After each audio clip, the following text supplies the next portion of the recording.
Your life has not been infected, it will be affected by HIV/AIDS.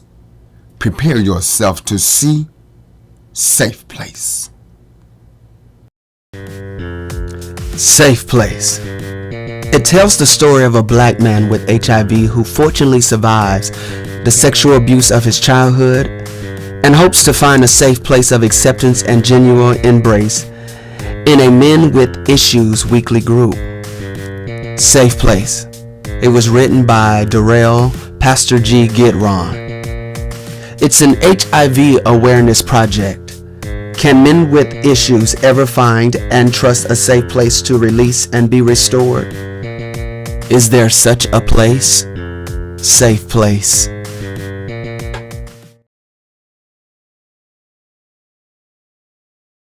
One of the reasons why a lot of men go into a cocoon mentality is they really don't feel that they can really honestly share.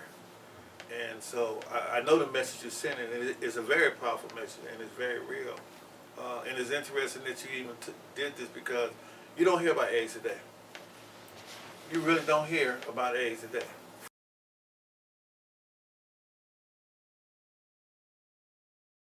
Something like that out, so it's very emotional, and the way he described his story, so specific with details about his brother in the bed with him and his uncle kissing his mama, and then all these are images people are painting in their heads when they hear the story, which makes it, that much more, I guess, attractive. You wrote this sitting down early morning.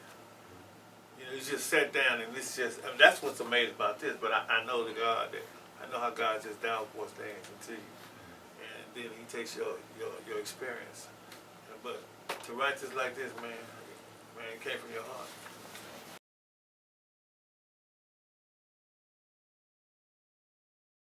Reality is that you never know what a person goes through and what they're experiencing. I've actually just did this group.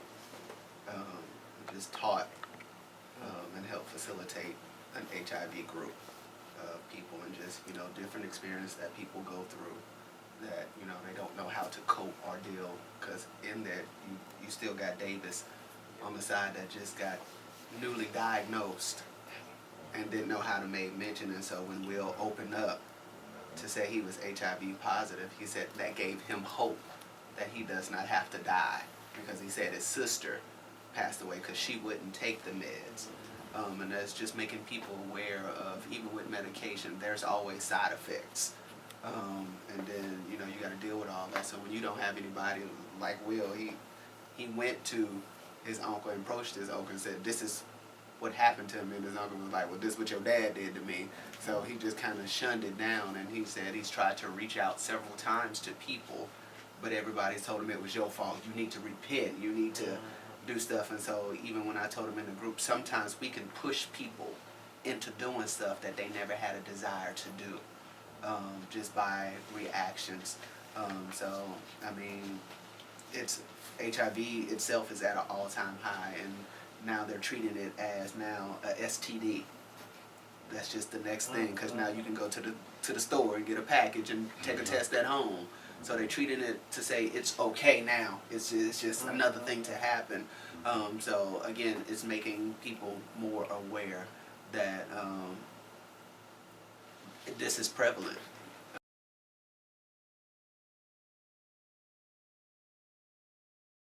The thing that shows for most is his vulnerability. And I've been around in my 67 years on this earth. One thing men don't like to be is vulnerable.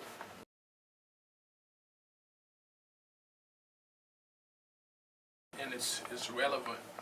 Just like you were saying, a lot of people kind of like swept the whole AIDS thing under the rug like it doesn't exist anymore, just because there's improved medications, etc. But this like a reminder, like a joke, like it's still for real, So I mean, it's relevant for the time.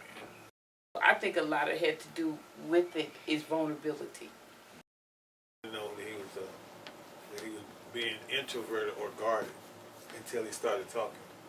A lot of times, even for us that are in the ministry, we're always counseling everybody else. But when it's your time, you can't find nobody.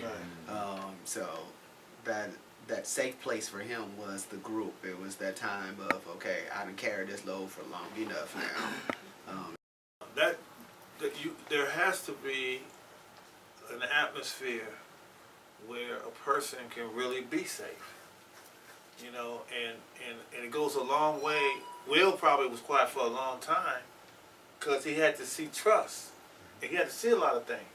And that's one thing men got to see. They got to see trust. Can I tell you something today and I ain't going to hear about it next week by somebody else? So that's one of the core any men's group. If we establish trust in that circle over time, then the men are going slowly, they'll begin to, open up and deal with issues. Well, first, I thought it was very well written. It has a climax to it.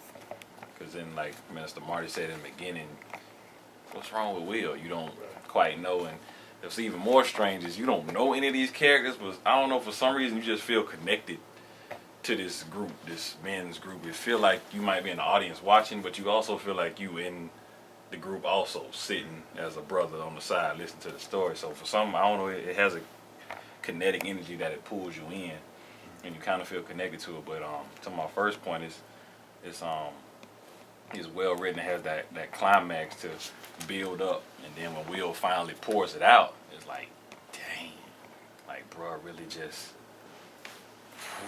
And so now, and that's why when he's done, it's like, wow, man, you are family, man, because that took a lot of trust. This is one of the most powerful and prevalent pieces I've ever written.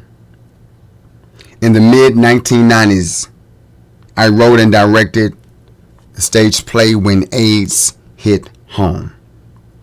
At that time, two good friends of mine, Reverend David James and Minister Marvin Lightburn, were still living. Now they've gone on. I yet have close friends who battle and conquer this disease from day to day. This project, Safe Place, is supported and backed by medical profession, and it is brought to you by the incredibly compassionate and informed cast of KPO, my safe place. Prepare your hearts, minds, and souls to be made aware and to be challenged.